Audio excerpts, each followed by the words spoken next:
difficult to talk about this because, for two reasons. For me, one is because it's so personal, and the play brings back very, very painful memories. The other reason is that I have political issues with the entire what's known as the normalization process. And I'll talk about that in a little bit. But so, like I said, Rami was like he was my brother, basically. He was my older brother. When they mentioned in the play that our mother was coming back from the U.S., she was visiting us here. I was already living here. And so I was supposed to go with Rami to pick her up, but she decided to go shopping with friends, and then typically when there was a bombing, there was something, I would call home, make sure everybody's okay. This time my mother called me, which I thought was strange. She said, "We don't know where Sundar is." Within 24 hours, the scene in the morgue, that's when they discovered it was late at night. My other sister called me, and I'd already made arrangements to fly back because I had a feeling this might end badly. Very badly. And then I landed on the 7th. She was killed on the 4th. The funeral was on the 7th. They waited for me. And of course, it's hard to describe, but the papers of the morning already had the headlines because our father was a general in the Israeli army. He was very well known, and then he became Mr. Peace of Palestine, and so the headline was the granddaughter of General Pellet killed by Palestinians. And the first things that both Nurit said and Rami said was, because the feeling is retaliation and revenge and so on. The first thing that Nurit said was no real mother would want to see this happen to any other mother. The second thing she said, and Rami joined her, was that they hold the Israeli government responsible for the daughter's death. And that no killing would ever bring her back, and so killing other people in response to the death of the child is completely sick. Bibi Netanyahu was prime minister at the time, and he and Nurit were old friends from high school. Nurit's best friend was Netanyahu's first wife, the mother of their first daughter, which Netanyahu always forgets to mention when he talks about his family, but he has a daughter, Noah. And he called, and Nurit said to him, "Don't come. Do not come. We don't want you here." And then, so that's kind of a little bit kind of filling in the gaps. Bassam, I met for the first time. It was at the first gathering of the Combatants for Peace. And there were a lot of people. It was in Aram, which is right between Jerusalem and Ramallah. Now it's a city that's been choked by the wall. So they're all sitting there in an office. We were all sitting there, maybe 20 people around the table, another 20 or 30 on the floor, all around, very casual. Everybody's in t-shirts.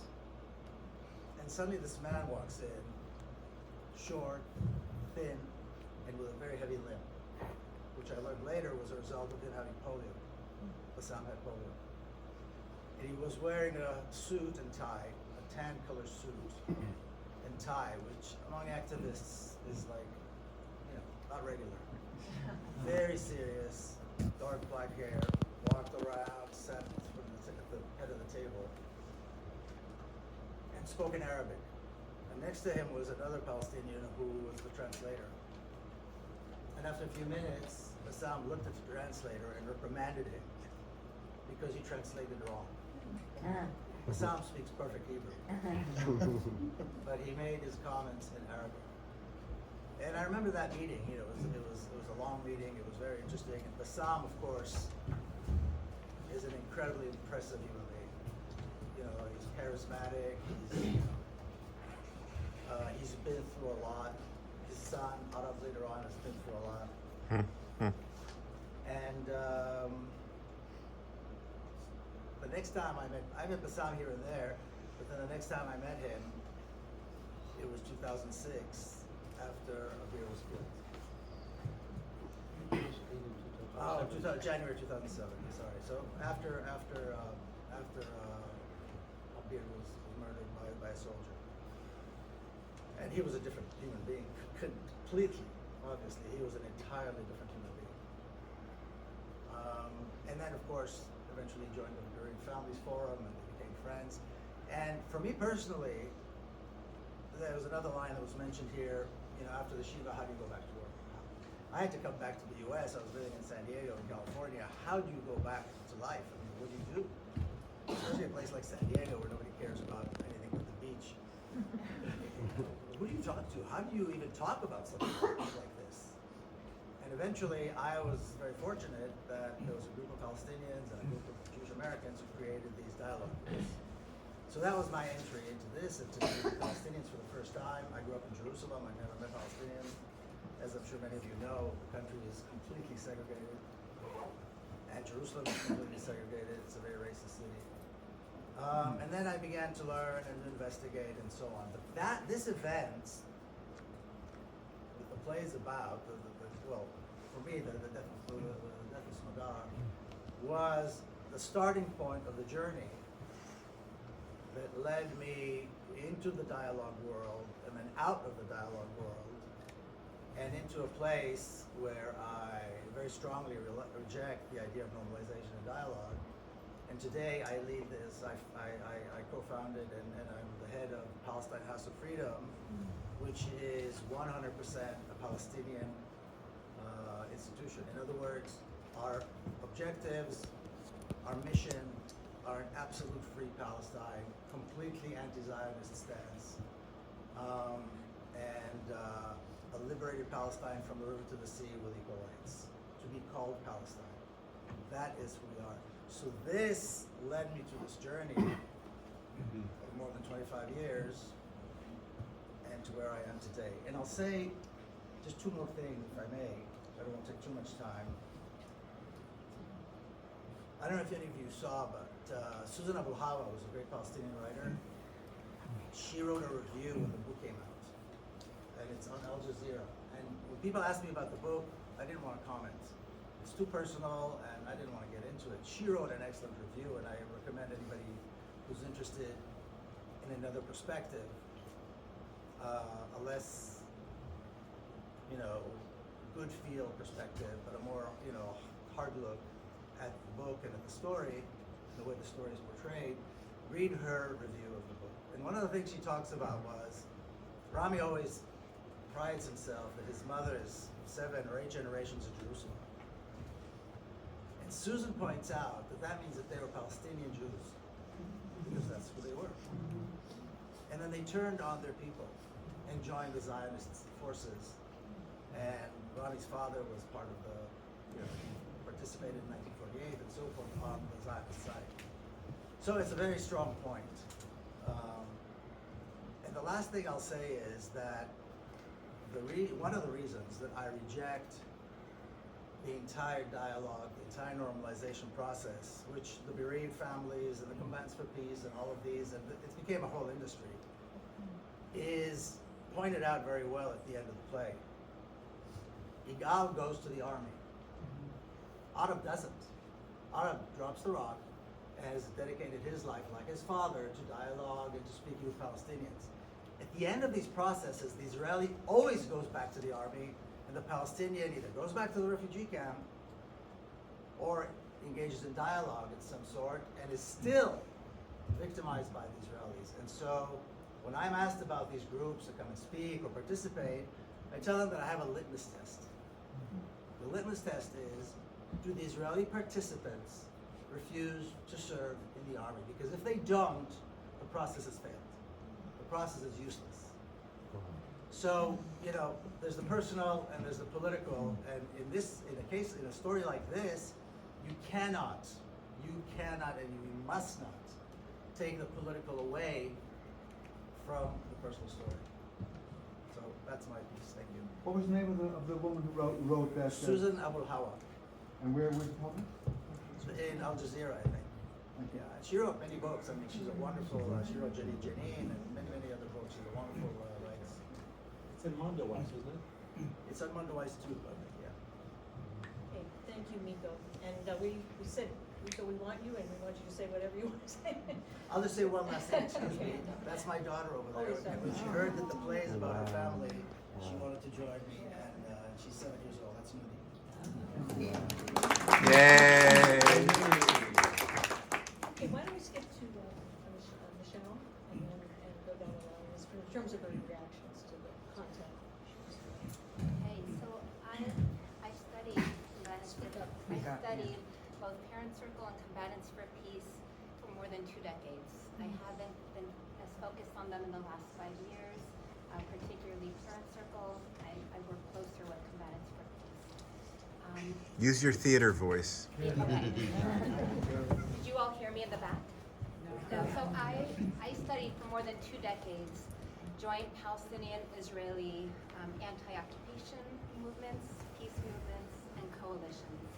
And Parent Circle and Combatants for Peace are 2 of them. And so I got to know both RAMI and BASSAM through this. Both, definitely, I think for BASSAM, I probably met him in fall 2007, so after he had already lost his daughter. RAMI, I believe I met before. But I think what I would highlight is, I guess, a few big things. One, I would argue these are remarkable organizations and definitely people who are using their courage to try to do what they are capable to do and try to advocate towards shared humanity, try to push a needle towards liberation that is collective, right? Try to break some of these binaries that exist, that it's either Jewish security or Palestinian freedom, security, or liberation, and to argue that it's all of this. So I would argue that it's remarkable the work they do, because it's not easy to work across difference, to work across such inequality. I think as Miko powerfully highlighted, it's a situation of an occupier and an occupied. It's not an even context. If Israelis and Palestinians are both tried in the occupied West Bank, they're tried under different law. Civil law for the Israeli Jews, military law for Palestinians, with a 99.9% rate of being, guilty. I mean, the asymmetry. So I think what I would argue is the work that they do is so critical. Coming back to the play, what I thought was very powerful was how I felt like the asymmetry could be seen throughout. I felt like that could be seen through the reality that in the show, as in real life for Palestinians, that BASSAM was existing in a system that denies the humanity of Palestinians, that constantly doesn't enable Palestinians to thrive, it barely enables Palestinians to survive. I think that came through clearly with some of the asymmetries. Thank you, Ron. So, Go to the audience questions. my thoughts are legion. I was a political reporter for the Jewish Telegraphic Agency. I'm actually retired now. One of the interesting things about this play is that a lot of the funding for Combatants for Peace and for bereaved parents comes from allocations in Congress. And one of the last acts that Nita Lowey did, she was a New York Jewish congresswoman. She was very, very pro-Israel. She had an interesting trajectory. She really believed in this, and this had been cut, and she restored it. But not only did she restore it, I think it had been the allocation had been $10 million a year, and she got it up to $50 million a year, and she got the whole pro-Israel community behind it, like from J Street to APAC. Just through this was somebody who I know, like earlier in her career, to defer to APAC, and here she was getting APAC to defer to her because she believed in it so strongly. And what was interesting about that was that I guess I don't know what the value of dialogue is. I know that I covered Northern Ireland for the Associated Press. I know that the dialogue groups, like the ones similar to the ones that were depicted in this play, are credited with helping to bring about the Good Friday Accords, and that nobody's been killed since the 1990s. So in that sense, if they really truly played as critical a role as people in Northern Ireland will tell you they played, they saved lives. They saved lives. That hasn't happened obviously yet in the Israeli-Palestinian conflict. The structures are different between Northern Ireland and Israel. I mean, when I try to point this out to the Israelis, they say that Northern Ireland weren't nearly as violent as the Palestinians, and I think, we should actually look it up. It was a pretty bloody conflict. And I know that there can be frustrations. I know that people I know in Israel who were in Seeds for Peace now have really hardline views since October the 7th about the Palestinians, and I'm sure that I know that the reverse is true, that there are people who have just abandoned any idea of dialogue. For me, my gut reaction is that you should know the value of something by its enemies, and the people who tried to shut down the funding for that would go to dialogue, and I'm not sure even if it's still, who knows where it is now. I'm not sure what was cut with I'm not a reporter anymore. I didn't have to look at these things. I don't have to. But and Larry Garber can maybe talk to us about that. But in any case, the people who tried to shut it down are really the people who are the enemies of any kind of equitable solution. The people like in the first administration, first Trump administration, his closest advisors would tell me, like, what good has it done?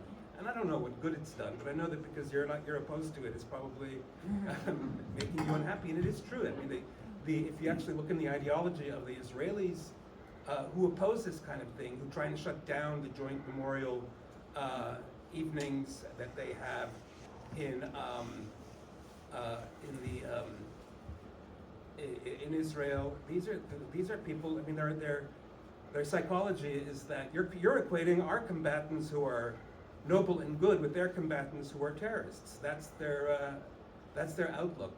What they see is a false equivalency, and that's going to perpetuate the conflict because they're never going to understand that really that terrorism is at the source of all this. And it's a very blinkered view. It's a very self-righteous view, and it's like and it can be a hateful view. So, like I say, know it by your enemies. And on the other hand, I do see why people despair of it. I do remember, like, one thing I think that we're thrown into this thing together. When I was at the Associated Press, when I started out, you talk about your mind expanding. I was curious. I worked for the Jerusalem Post. I covered the Intifada in Jerusalem. I spoke to Palestinians in that capacity. At the Associated Press, I was on an equal footing with Palestinian local hires. I was a local hire, hired in part because of my Hebrew, my knowledge of Israel, my knowledge of Jewish history. They were hired for similar reasons from the Palestinian side. And that was eye-opening. It was really interesting. And I was just describing to somebody the other day a story that the AP, unfortunately, because it was blinkered and had a very narrow idea of what entertainment is, one of the Palestinians, correspondents, Haitham Hamad, said, "Can you get me an interview with Zahava Ben?" Zahava Ben is a Mizrahi singer. And I said, "Why?" And he said, "Well, because she's very popular in Bethlehem and Hebron. You go into barbershops, her pictures there." And I got him the interview. And he did the story, and it was a beautiful story, and AP never ran it. But Ron, hold on, thanks. Okay, let's take a pause here and hear from Go ahead. Takash. It's very important to have a Palestinian voice, and then we'll take audience comments. All right, well, if I'm going to speak, then I'm going to do my comments in Arabic. مين هن بحكي عربي؟ عشان بس نحسس الناس إنه في 5 بيحكوا إنجليزي وما في عربي كفاية، فرح نحكيها بالعربي. ولا حرام عشان عشان خاطر So I'm going to start out by thanking Ari. Can we give him another hand of applause? What is he doing languages? What's the word? A mensch. He's a mensch. That's what you are. He invited me, he's kept me in the loop in all these plays. I love him dearly. And comments about the play. Boy, I made some notes. Wait. Ron, you're so well spoken and you know your business. Mm. What comes to mind is that this play is dated. After Gaza, how many thousands of children? After Hind Rajab, there's just so much. I don't know if this applies anymore. I don't know if we live in the same world that this 80s or 90s references, if they still hold true today. We're living in a country where our democracy is being stolen daily by masked ICE agents and killing women and criminalizing the poor, and just it's endless. So I don't know. I mean, I think I'm going to circle back to the core message that I got from this play, and thank you for bringing that sort of source of light back to us. Is that whatever we do, we're going to do it non-violently, because that's who we are. That's the story. Love will always win, humanity will always win, and good will triumph over evil. That's what Jerusalem means. And that's what we're all here together in support of. That's all I got to say. Thank you. Thank you. Okay, thank you. We do want to involve the audience. Oh, well, others have spoken on other panels, so let's get some quick questions and comments, make them short, and then either our panelists or other can respond. Anyone would like to start? Yes. For those of us who don't know, what has happened since October 7th to these groups and the dialogue? I've heard from colleagues that at least immediately after that, it was almost impossible to have communications. Where does it stand now? I think that there was a joint Memorial Day event, Yeah. very at the most recent Memorial Day. So they're still together. Still free. I could speak in terms of Combatants for Peace, which I know more about.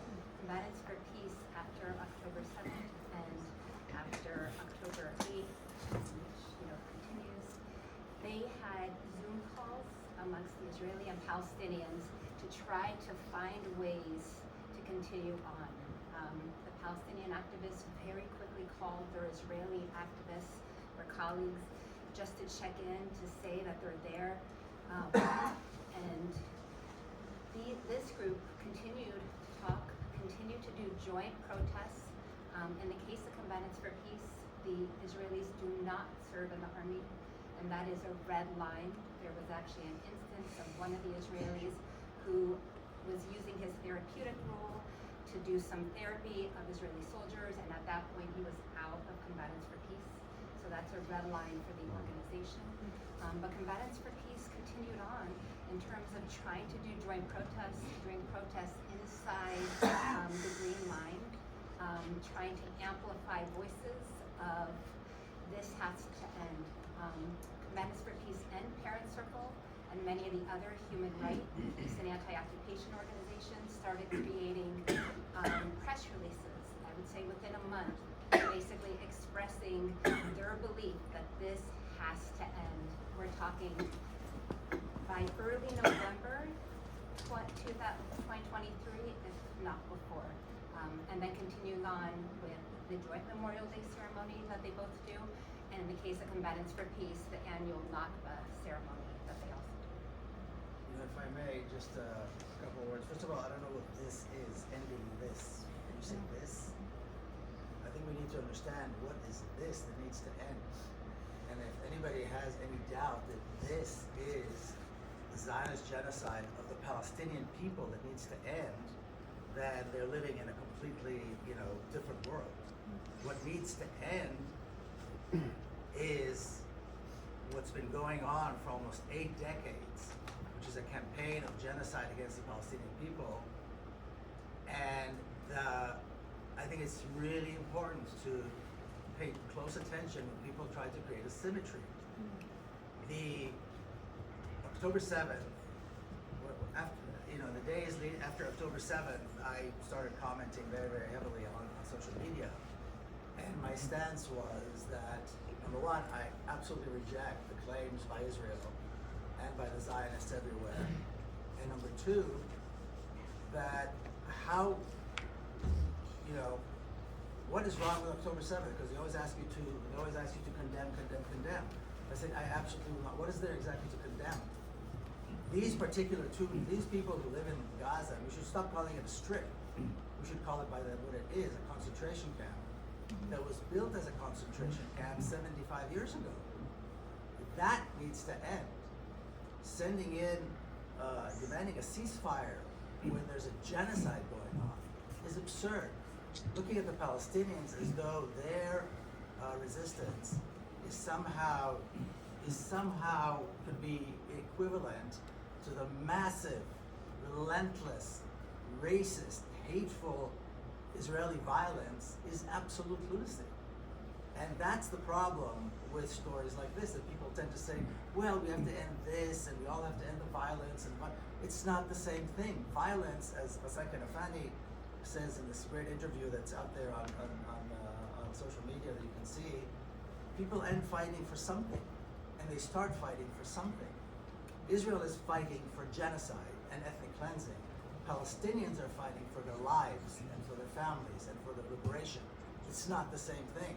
Demanding one side end it is important, and that's the Zionist side, that's the Israeli side. Demanding that the Palestinian end it, they will end it, but we have to help them liberate themselves. Gaza doesn't need aid to come from across the world through a checkpoint that Israel controls. Gaza needs to be dismantled. It's a concentration camp. It has to be liberated like the camps after World War II. Of course they need aid, but they need unlimited, unrestricted aid. Not aid that Israel determines what goes in and what goes out. The formula, yes, this no, this yes. Doctors that go to Gaza on medical missions aren't allowed to bring hand soap. They want the infections to continue. They want the dying to continue without the bombing. So I think it's really important to, pull back and say, what is this that needs to end? It's not. There's no place to compare here. The this is the one-sided genocide. That's the this that needs to end. We had a commenter the other night who said Hamas needs to disarm. That's what needs to happen. Even my job is wrong. But anyway, I don't. Do you want to ask Avner to comment? Who's the next one? Avner has. Okay, I will not respond exactly to everybody's point, just to explain perhaps very quickly why did I choose this book. Now this is a 450 pages book, very complex, fragmented. I think one could make at least 8 or 10 different plays out of this book. Why did I choose? I chose, you have in the text of the play about 10% of the book. And why I was interested in the book, why it caught my attention. And this is, of course, my personal view. I'm an activist, I'm a historian, I'm now talking as a playwright. As a playwright, what interested me is the possibility of two human beings to change their minds. This is what it's all about. Two human beings. We have two different itineraries. We have the BASSAM's itinerary, which is slow, gradual, there are several steps, in prison, out of prison, later, then it shows the bereaved family is gone. This is one way of changing one's mind. RAMI's is much more abrupt. It's like a guillotine almost. It's the death of Smadar, and then a year later, more or less, he joins the bereaved family's phone. And I would like to remind you, we tend to forget, Rami and BASSAM are real people, but what we saw here are characters. These are dramatic characters. These are not real people. They are more than real people and less than real people. They are more than real people because real Rami and BASSAM go shopping, take a shower, they watch movies. Here we saw several fragments, for me, important fragments of their life that explain this possibility of change. They are less than human beings because after 75 minutes they disappear. They don't exist anymore. They are characters. But as characters, there are, I wouldn't say typical, but there's something universal about it. So there is, of course, the political dimension, and a very particular dimension, and it's all in the book and in the play. And every one of you can take a different lesson from the play. The play has there are different versions. Each one can, I mean, this is not mine anymore. This is yours now, the play. And you have to decide what you're going to make out of it. But basically, as I said, it at least gives me a certain hope that people are able to change their mind, to get into a dialogue, whatever that means, to work together. And there's on the horizon something else. This is what's important for me. Ma'am, yes. How is this English adaptation different from what's being performed now in Hebrew and Arabic? There's some, basically it's the same in terms of this is what we call a storytelling theater. No fourth wall, no naturalistic setting.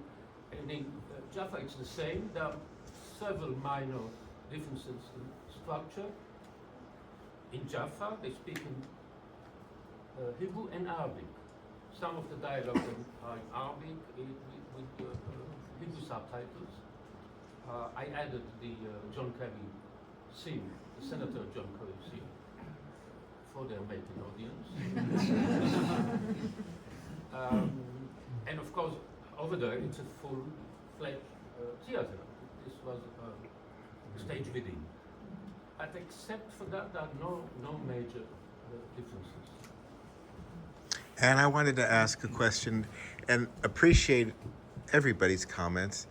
Hakam, I know you as a creative person as well as a policy person, and I appreciate your first comment about an overall feeling that this is dated material.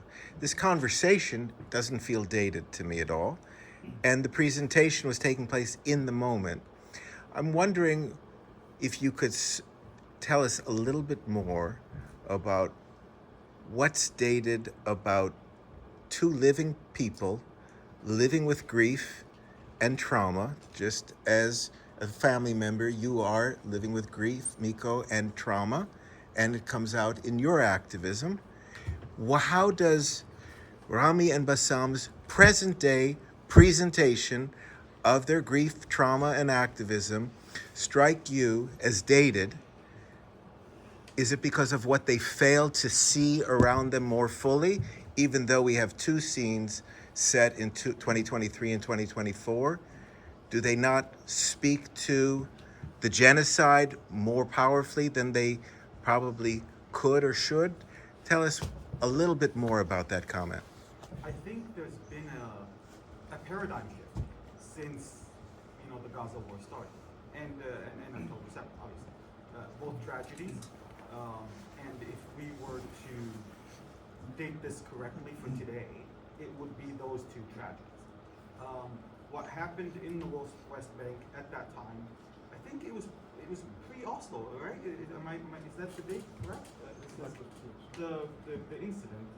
No. 1997 was during the Oslo peace Okay, so process, yeah, but we're still in it. It was Okay. while Netanyahu, Bibi was I trying think, to had just come back. So today, do we have a process?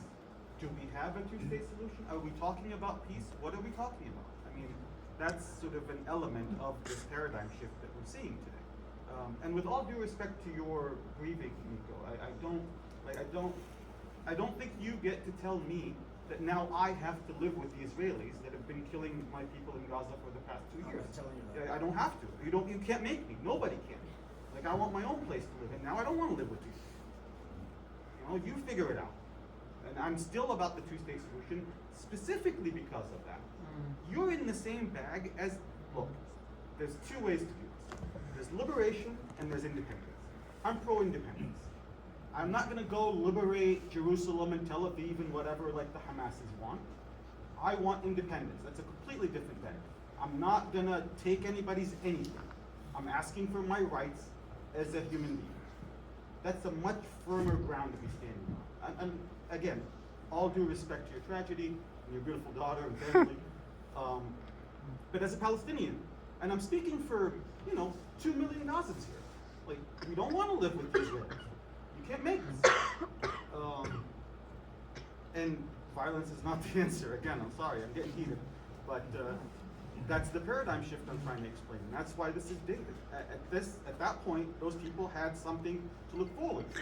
I would say you're updating the conversation, and this is a part of this will be a part of the play, because the play is this too, and this is an evolving play.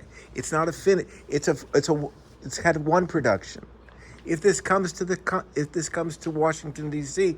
as a full production, it's going to take what you're saying and absorb it, because it has no choice but to. Okay, we have a comment over here, and then maybe Larry Garber, maybe. Go ahead. Yes, I have a question about the violin.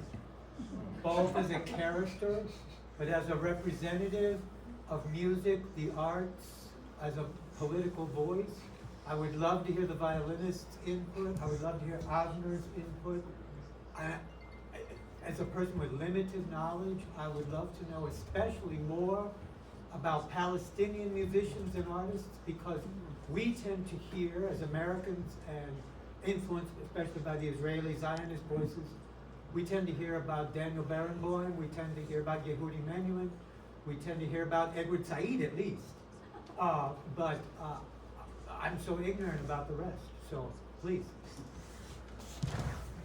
I knew you were going to turn to me, but I didn't create the character or write the character or decide that a violinist should be part of the play. I can talk about my process, but I think Avner should talk about why there's a violinist in the play. I think that would be more interesting, because I already know what I think. If you want to know more, let's see if he leaves anything out. All right. Well, the violinist idea, first of all, we have technology and director, tonight that is not here. That was his idea. And the idea is that the violinist, we have a viola player. We have Jaffa is a kind of a parallel figure to Philippe Petit. She dresses in white, not in black, and the way she walks on the stage is somewhat reminiscent of Philippe Petit, and her play gives another dimension, I believe, to the play, to the show. It's a little bit more poetic, I would say. It's a little bit more uplifting. It underlies the situation. It has several functions. About the musician, Habib Shahada is a Palestinian, Israeli-Palestinian, very well-known composer. Won several prizes, and he also composed the music for the band Visit. Quite a well-known figure. What's interesting that many, and he cooperated with C94, many of his compositions are not what we call typically Oriental. It's a kind of a mixing of West, East, in between music. I will add that the creation of the score was a unique creative experience of my life and career, which is over 50 years of playing violin now. And I've been playing in pit orchestras since the late 70s. I'm still processing what happened Sunday night after rehearsal. So I had sat through 3 readings, realizing after I arrived that I would be speaking, because I didn't sign up to do that. And then I was also waiting to find out what my main job was going to be, because I didn't receive any cues where I would be playing, what I would be playing when. Complete mystery. So I waited Fridays reading, Saturdays reading, Sundays reading. Finally, the actors went home, and the director said he had about an hour for me to figure out what I was going to do. Okay, I learned pretty quickly. I wasn't terrified.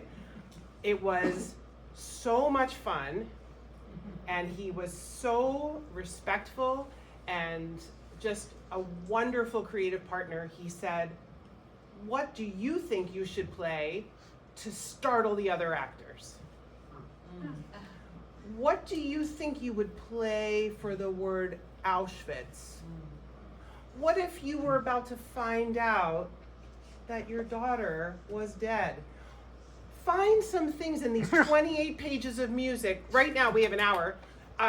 Find something that conveys that. I had been looking through the music. I didn't know what I was going to do with it, but I had been listening to the Israeli production, trying to get the sound of this composer in my ear because he's completely unfamiliar to me, and I've played the Broadway songbook and the classical orchestral songbook and liturgical Jewish music my whole life, but I don't know anything from Palestinian melodies or Lebanese melodies. And it was just so exciting. I could not calm down when I got home. I was like, first I have to sit down and write down everything that just happened because there was no time. So I'm going to write down everything, and then came back to rehearsal, and the director remembered it differently from me because there's no score. So I had my scribbles, he had his scribbles, and we briefly negotiated our memories during the ensuing rehearsals until it was time to open. And this is insane. And I loved it. I loved being given the artistic freedom to co-create with this incredible team. It's such an honor, and I will never forget it as long as I live. To be in, so thank you all. Thank you, Ari. Thank you. I wish I could give T and I another hug. Before we get to this gentleman, I just want to point out, I'm a lawyer, so I want to ask one question about justice. I noted that in the book, Bassam's case did go to the civil court, and he got a judgment, correct?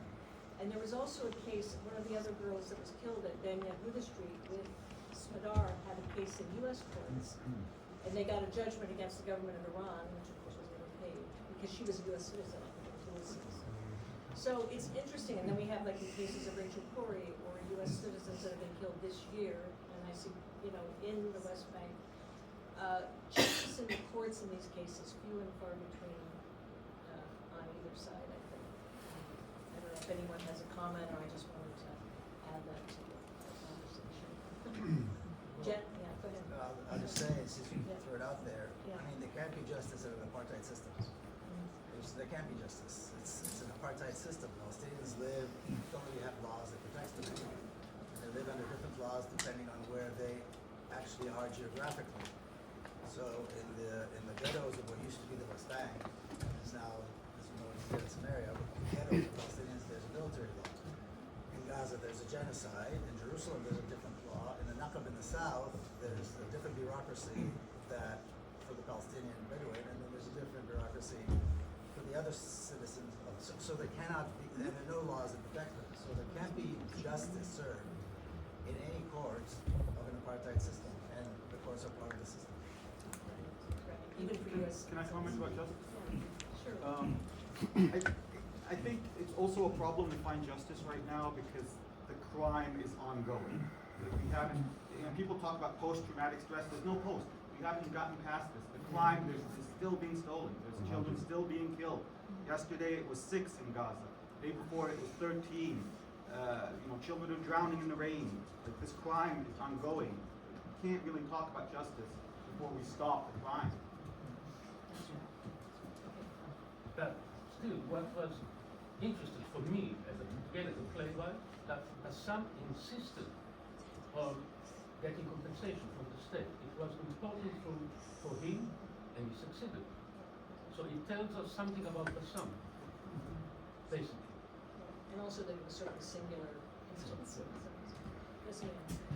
Yeah, it's really more, I wanted to ask you this question. I'm sorry, tell me your Hakam, Karen. And actually for these 3 people, do you think the idea of dialogue in shared society, this is really an honest question. Is there any value in it at all? Absolutely, 100%.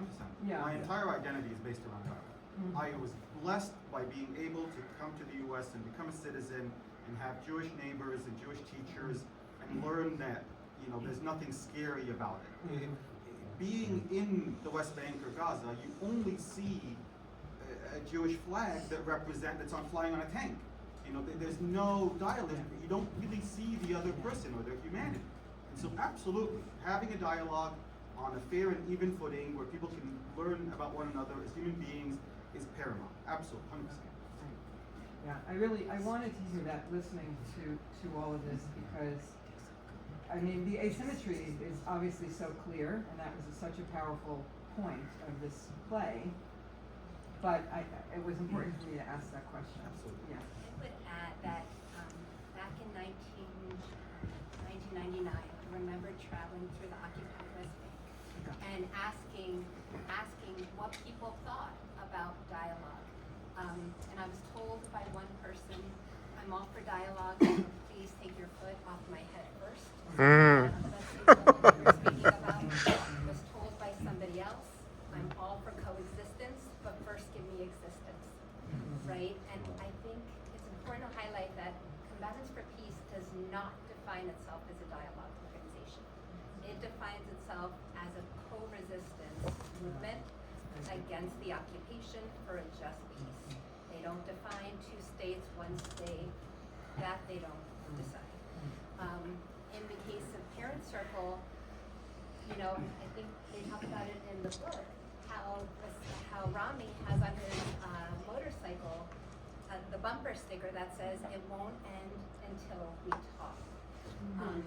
And you see, sorry, louder? Oh, I just love that. Yeah, that it won't end until we talk. And yet in the case of RAMI, you also see somebody who's very much committed to join action to try to create change, right? I think one thing we have to remember is that we're looking at an incredible Israeli and incredible Palestinian who are doing what they can within this system that is an apartheid system, that doesn't recognize the rights of both, that doesn't give space for BASSAM and Palestinians to have any humanity, to pursue justice, and it creates an incredibly impossible situation to try to work together, and yet they seek to do it. I also remember, though, being back in around 2010, talking to somebody from Combatants for Peace and saying, do you really think this is going to end the occupation? And they said, this is what we need to do. The question is, what are you going to do? What is the international community? And I love how the play, I love how it tied in that piece to Senator Kerry. I love how it highlighted the U.S. money, the U.S. weapons, the U.S. involvement, because the international community is completely, entirely complicit. And so I agree 100%. I know I have transformed through dialogue. I never recognized, I myself have gone through a process of transformation as a result. And because of that highly asymmetrical reality, we also have to recognize why many Palestinians have an incredibly hostile reaction to the idea of dialogue in a situation such as this, because that's slow change. That's not going to change the situation anytime soon, right? And so I think it reminds us of the importance of joint action as well to resist the occupation, resist the apartheid-like reality, as well as involvement of the international community, because the international community is complicit. Can I say something? Yes. So I'm sitting here for the last 2.5 hours, and I'm almost watching 2 plays. So the first play was what I saw on the stage with, and the second play is when I'm listening to this panel. I myself am coming from an island with a resolution for the last, since 1974. But I'm gonna say something, is that if I didn't have as an audience to watch the second part of this production, which is the discussion, and I just had to leave by just watching the play and leave. On a playwright point of view, how would you different write that play if you had to write it today?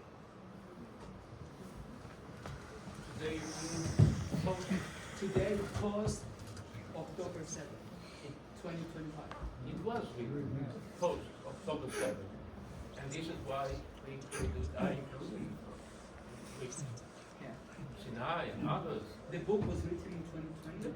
The book was published in 2020. It was translated into Hebrew in 2024. I read it in 2024. and I decided to adapt it to play partly because it was my own way to deal with the 7th of October, because it showed you, against the opinion of most Israelis, that the 7th of October didn't just come out of the blue. 7th of October has a context. The occupation, the conflict has a long context, a long history before. And also, it was difficult for me to deal directly with the 7th of October as a playwright. But it gives you a possibility to think about post-7th of October, because, as I said, the possibility of changing the mind of the people, because most Israelis became more and more right-wing after the 7th of October. Most Israelis said, these Palestinians are all terrorists. We cannot, no way we can have any kind of solution. Which nothing at all. Just expel them. So these two characters point to a different possibility, and this is why I chose the book. Okay, I think we have to stop there. Is that correct, Ari? Or do we have to... We don't want a discussion that's longer than the play. How do we wrap it up now? Andy, any last words? Who's a friend of ours? You know, we've been doing dialogue for a very long time. Started way back in 2000. Well, we didn't make any significant change. I mean, for that, so hold your applause for a moment. But I think the thing that the dated statement really kind of resonated with me in some ways. Like, if we had seen this play before October 7th, I would say it's probably, you know, has an edge to it that's enough to get something going. I just don't think it's dangerous enough to create, you know, anybody that would come in and see this at this moment in time. Was, you know, all been so exposed to this now, so much of it, especially people that show up to these kinds of conversations, that it moves the needle anyway, because it was so balanced, you know. I mean, it was so balanced, you know. It just felt like there was justification on both sides about why they do what they do, and the grief was similar, and the experiences are similar, and I know that's not the reality on the ground. So I wanted to feel more danger. I wanted to feel more uncomfortable, and it did make me uncomfortable. Right. Well, let's.